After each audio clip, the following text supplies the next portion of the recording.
Halo guys, balik lagi bersamaku di channel Ivan Veninos. Kali ini kita nggak main game dulu ya guys ya. Dan kali ini kita udah lama nggak bikin konten e-talking alias Ivan Talking ya guys ya. Ya, nah jadi kali ini kita dari beberapa waktu yang lalu kita udah lama nggak bikin konten yang namanya konten e-talking ya, atau Ivan Talking ya guys ya. Nah jadi bagi yang bertanya-tanya guys ya, kak kemana aja kak, itu karena aku sedang pergi keluar kota ya guys ya. Nah jadi di segmen e-talking atau Ivan Talking kali ini kita akan membahas tentang anime ya guys ya. Ya, membahas tentang anime ya guys ya.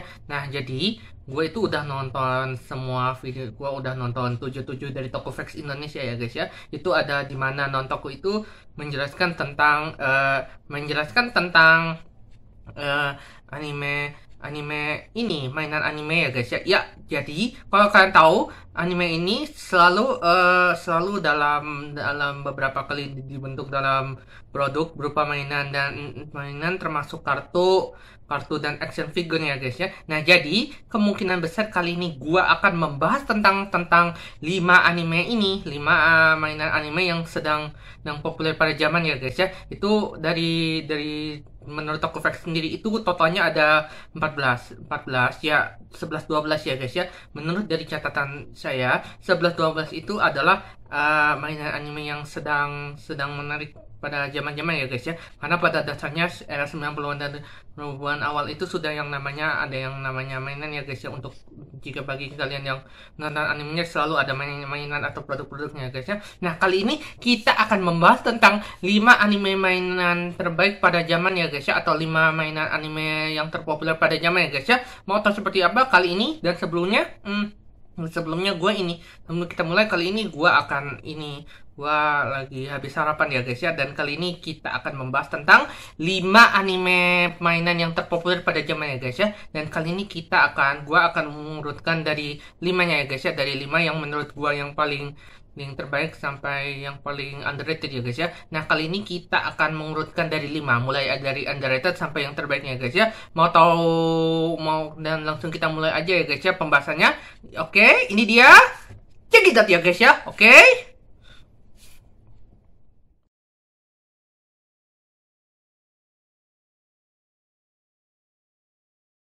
Nah, jadi di urutan kelima ini kita udah memasukkan yang namanya anime gue ikutin adalah Pokemon. Nah, Pokemon sendiri adalah salah satu monster yang berkonsep monster dengan elemen yang berbeda-beda ya guys ya. Nah, jadi pada dasarnya Pokemon itu sebenarnya yang berasal dari Pokeball, yang berasal dari bola di dalam monster itu yang seluruhnya adalah yang digunakan oleh anak-anaknya guys ya. Nah, jadi pada dasarnya kenapa Pokemon ini bisa dijadikan urutan kelima? Nah, jadi di urutan kelima ini Pokemon ini bisa dibilang cukup menarik ya guys ya, karena itu ada bagian dari evolusinya guys ya. Itu mulai dari Pokemon yang tingkat rendah sampai tingkat tinggi. Tapi yang paling mengecewakan adalah Pokemon tidak bisa kembali ke tempat semula, karena pada dasarnya Pokemon ini bisa berevolusi menjadi Pokemon yang lain, itu terutama pada pertengahan season ya guys ya. Nah, jadi untuk awal season ini Pokemon yang pertama itu yang gue ikutin adalah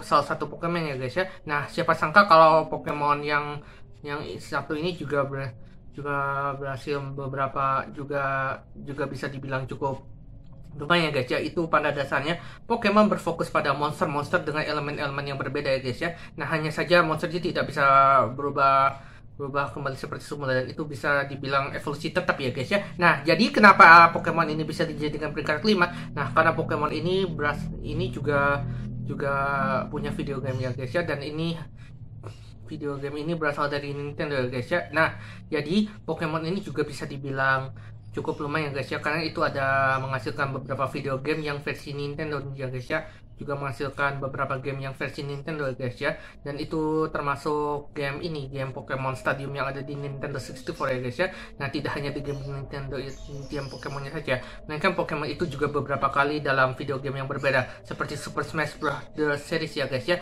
terutama pada Pokemon guys ya. Nah, jadi untuk tokoh-tokoh Pokemon manusia seperti Ash dan kawan-kawan itu tidak masuk tidak masuk dalam, tidak semuanya masuk dalam Super Smash Brothers series ya.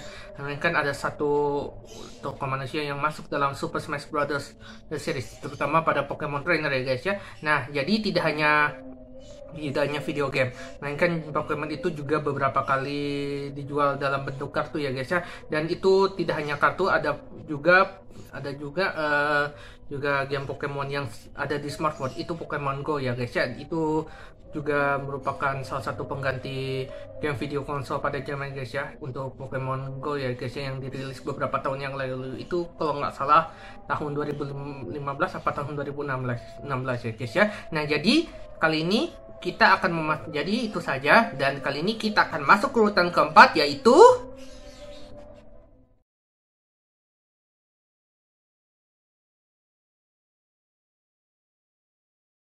nah, jadi di urutan keempat ini kita udah memasukkan yang namanya franchise Gundam. Nah, kalau kalian tahu, franchise Gundam ini adalah salah satu anime bergenre mecha robot raksasa. Ya, mirip-mirip Super Sentai sama Ultraman ya guys ya. Ya, mirip-mirip Super Sentai ya guys ya. Nah, jadi pada dasarnya kenapa Gundam ini bisa dijadikan urutan keempat? Nah, karena Gundam ini bisa dibilang suksesnya franchise ya guys ya, sejak tahun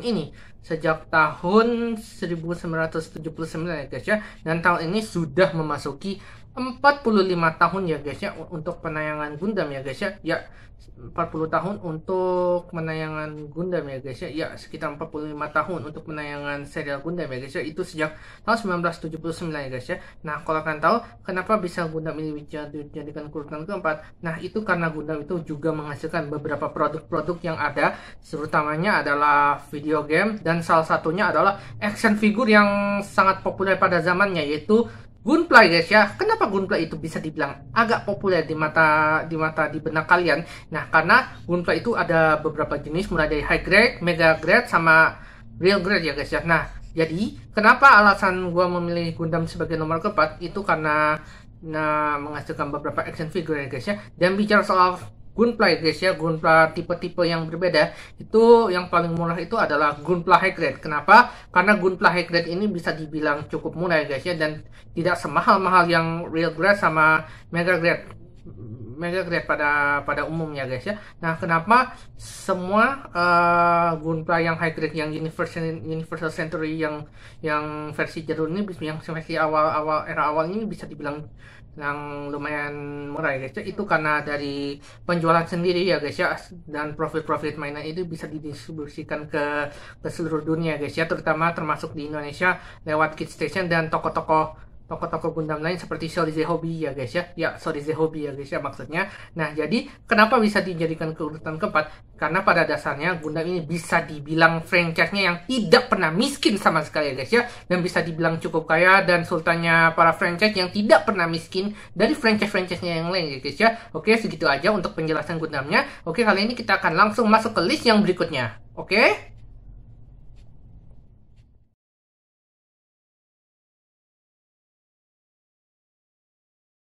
Nah, jadi di peringkat ketiga itu kita sudah memasukkan yang anime yang gue ikuti adalah Crash Gear Turbo. Nah, jadi Crash Gear Turbo ini adalah salah satu anime tahun 2000-an ya guys ya. Itu pertama kali di Jepang ya guys ya, tahun 2000 apa 2001 ya kalau nggak salah ya guys ya.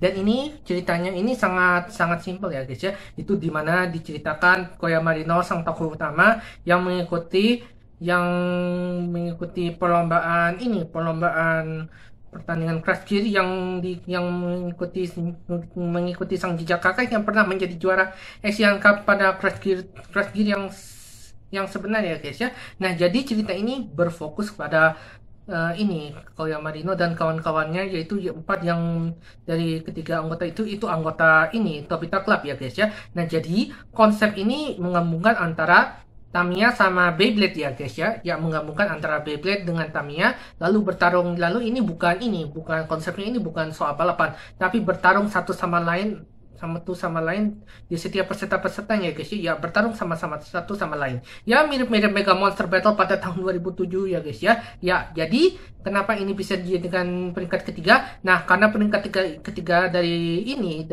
anime Crash Gear ini bisa dibilang cukup lumayan guys ya. Ya, bisa dibilang cukup cukup ini lumayan ya guys ya, karena itu pada dasarnya salah satu tokoh utama yang paling gua ikuti di tokoh Crash Gear yang paling gua ikuti adalah Yuya Marino. Yuya Marino ini sebenarnya ini adalah kakak kandung dari Koya Marino yang sempat menjuarai Asian Cup lalu diselamatkan oleh Carlos, lalu akhirnya Yuya meninggal karena diselamatkan oleh Carlos ya guys ya, yang kemudian menjadi Yuya untuk yang merupakan pemilik dari Garuda Eagle ya guys ya, untuk Yuya Marino ya guys ya. Nah, jadi kenapa bisa dijadikan bagian ketiga dari Crash Gear ini?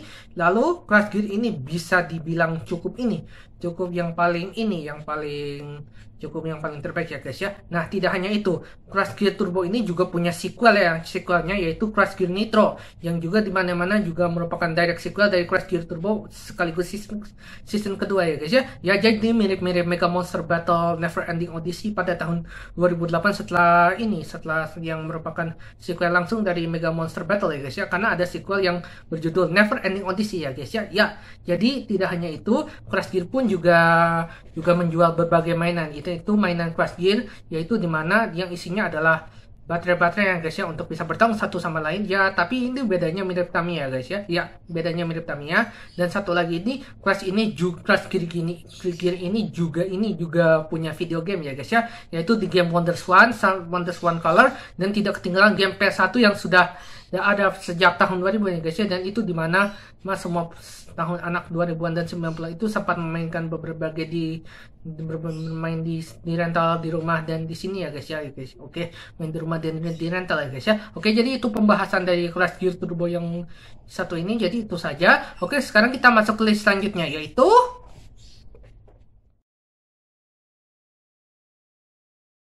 ya, di urutan kedua atau di list kedua ini kita punya franchise yang satu ini, yaitu franchise Digimon ya guys ya. Nah, kalau kalian tahu, Digimon atau Digital Monster adalah salah satu anime yang diproduksi oleh Toei Animation bekerja sama dengan Bandai yang merilis sebuah mainan ya guys ya. Nah, kalau kalian tahu, Digimon Adventure itu pertama kali tayang sejak 1994 ya guys ya.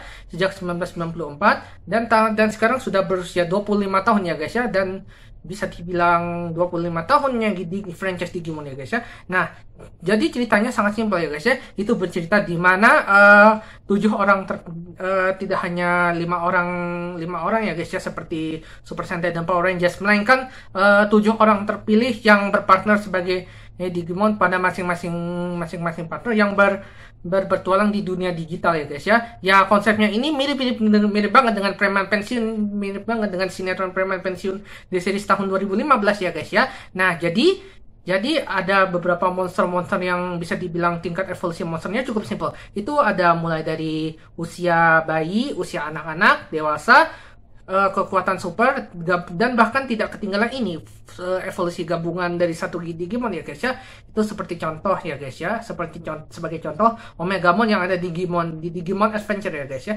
Nah, kalau kalian tahu, Digimon ini juga pertama kali merilis yang namanya Virtual Pet atau Tamagotchi ya guys ya. Nah, jadi selain Virtual Pet, ada beberapa produk-produk Digimon yang menjual segalanya, yaitu mulai dari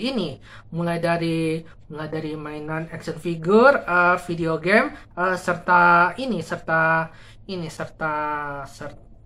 mainan-mainan yang ada action figure, serta mainan merchandise seperti kalung ya guys ya. Nah, jadi kenapa Digimon ini bisa dibilang peringkat kedua dan bukan urutan pertama? Nah, karena dari Digimon, dari tokonya sendiri, kita sudah dari sejak awal kita sudah mengambil yang namanya tokoh utama dari tokoh Digimon favorit gue yang paling gue suka, yaitu adalah Takeru Takeishi. Kenapa? Karena Takeru Takeishi ini bisa dibilang anggota Digimon yang paling muda ya guys ya. Nah, sama seperti Hikari, jadi Takeru ini bisa dibilang member Digimon yang paling muda ketimbang dengan usia yang lainnya guys ya, yaitu itu berusia sekitar 12 tahun ya guys ya. Ya, sekitar 12 tahun ya guys ya. Ya, jadi kenapa gua bisa dibilang nomor 2, dan selain dari karakternya itu dan lagunya ini bisa dibilang cukup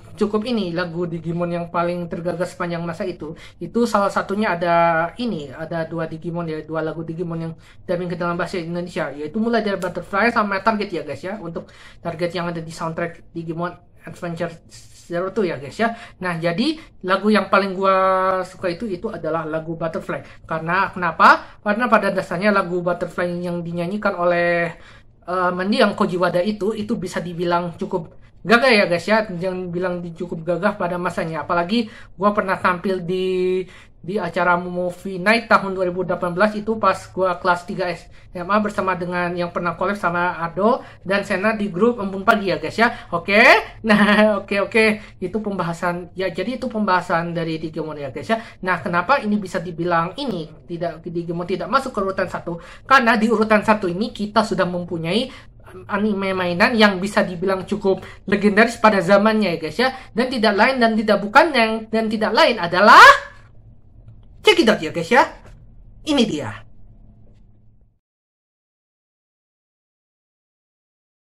Oke, jadi di peringkat 1 ini kita memasukkan yang namanya franchise Yu-Gi-Oh ya guys ya. Kenapa? Karena Yu-Gi-Oh ini bisa dibilang franchise yang masih kuat bertahan di kelasnya ya guys ya. Dan tidak seperti 5 anime mainan sebelum-sebelumnya, 4 anime mainan yang sebelum-sebelumnya. Kenapa? Karena Yu-Gi-Oh ini bisa dibilang yang paling terbaik dan yang paling populer pada zaman ya guys ya. Kenapa? Karena Yu-Gi-Oh itu sudah mempunyai beberapa mainan-mainan yang menjual segalanya, yaitu adalah kartunya guys ya. Kenapa? Karena Yu-Gi-Oh ini juga merupakan karya mendiang Kazuki Takahashi yang bekerja sama dengan Konami yang menjual mainan-mainan ya guys ya. Kenapa? Karena Yu-Gi-Oh itu sudah menjual lebih dari 10.000 kartu yang beredar di seluruh dunia ya guys ya. Dan ada juga beberapa kartu-kartu yang paling langka ya guys ya. Itu mulai dari Black Magician, Blue Eyes White Dragon, dan masih banyak yang kartu-kartu Yu-Gi-Oh yang lainnya guys ya. Kenapa? Karena Yu-Gi-Oh ini bisa dibilang franchise yang masih kuat bertahan di kelasnya, dan ini jadi yang terbaik sepanjang masa ya guys ya. Kenapa? Karena Yu-Gi-Oh bisa dibilang franchise yang bisa dinikmati dan ditonton oleh banyak permisannya ya guys ya. Itu salah satunya yang paling jadi terbaiknya adalah ini momen ketika dimana salah satu karakter tokoh utama yang bernama Yugi Moto bertarung dengan Seto Kaiba. Ini bisa dibilang cukup luar biasa ya guys ya. Dan salah satu karakter Yugi favorit gue yaitu Seto Kaiba. Yaitu kenapa? Karena Seto Kaiba ini bisa dibilang rival Yugi yang cukup kuat ya guys ya. Dan itu pernah menjadi budaya populer pada zaman ya guys ya, atau pop culture ya guys ya. Salah satunya adalah Seto Kaiba yang menjadi Kak Seto Mulyadi ini pernah menjadi Kak Seto Kaiba yang ada di toko Yu-Gi-Oh, itu dimana itu sempat ada di iklan PH Movie Pegasus yang menjadi web iklan PH Movie yang Pegasus yang ada di YouTube. Kita pun sudah pernah mengulas tentang Kak Seto menjadi Seto Kaiba ini beberapa tahun yang lalu. Itu yang kalau tidak salah itu di e-talking yang episode pertama ya guys ya, yang paling awal-awal ya guys ya. Kenapa? Karena Yu-Gi-Oh ini bisa dibilang cukup yang paling terbaik ya guys ya, dan sedikit memberikan apresiasi yang banyak ya guys ya, terutama bagi seluruh penonton dan juga para fans Yu-Gi-Oh di seluruh dunia guys ya. Kenapa? Karena Yu-Gi-Oh bisa dibilang franchise yang masih kuat bertahan di kelasnya dan juga merupakan franchise terbaik pada masanya ya guys ya. Dan tidak hanya itu, Yu-Gi-Oh juga beberapa kali dibuat versi manga, video game serta video gamenya guys ya. Itu terutama di video game Yu-Gi-Oh yang ada di PS1 sejak pertengahan 1990-an, yaitu 1996 ya guys ya. 96 ya guys ya. Dan tidak hanya itu, dan satu lagi yang menjadi fakta unik tentang Yu-Gi-Oh adalah lagu ending Yu-Gi-Oh yang tahun 2000-an ini bisa dibilang cukup populer dan cukup gagah ya guys ya. Salah satunya adalah Siraman Semangat, yang dalam versi Jepang adalah Genki no Shower, atau dalam versi Inggris disebut sebagai Energizing Shower. Kenapa? Karena lagu yang endingnya Yu-Gi-Oh ini bisa dibilang spesial banget buat mengenang masa-masa kita masih sekolah dulu, yaitu termasuk tidak terkecuali tahun 2000-an ya guys ya. Kenapa? Karena lagu endingnya Yu-Gi-Oh bisa dibilang cukup gagah, yang paling memfavoritkan bagi para pendengar ya guys ya, di seluruh tidak termasuk di Indonesia ya guys ya. Kenapa? Karena Yu-Gi-Oh ini bisa dibilang franchise yang masih kuat bertahan dan sangat populer pada zaman ya guys ya. Oke. Nah, jadi segitu aja untuk pembahasan e-talking tentang 5 anime ini, 5 anime mainan yang populer guys ya. Ya guys ya. Nah, kenapa gua nggak bikin ingin banyak-banyak, kenapa? Karena itu bisa memperbanyak durasi panjang ya guys ya. Dan seperti yang gua tadi kita sebutkan ya guys ya, karena anime mainan ini bisa totalnya ada 14 seperti di Tokopedia Indonesia ya guys ya. Nah, jadi ada 2 part, jadi ada totalnya ada 14 dibagi menjadi 2 menjadi 7 guys ya untuk video Tokopedia Indonesia yang mengenai anime mainan ya guys ya. Kenapa? Karena bisa dibilang 11-12-nya inspirasinya Tokopedia Indonesia, channel Tokopedia Indonesia bagi saya ya guys ya. Nah, kenapa?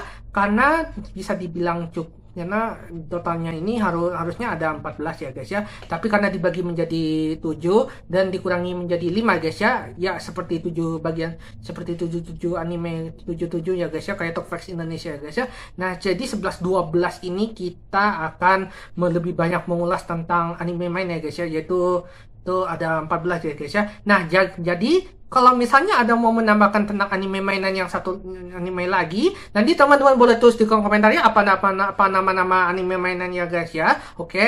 Ya, jadi segitu aja untuk videonya. Nah, jadi bagi yang mau nanya, "Kak, kapan main game lagi, Kak?" Ya, maaf. Ogah. Gua nggak mau main game lagi ya guys ya. Ogah. Oke, jadi segitu aja untuk videonya. Nanti next untuk konten e-talking lagi. Nanti kalau misalnya ada waktu, kalau mau bikin konten e-talking yang ini, yang sinetron guys ya, nanti gua usahakan yang namanya bikinin 5 sinetron usahakan tentang bikin sinetron lagi ya guys ya.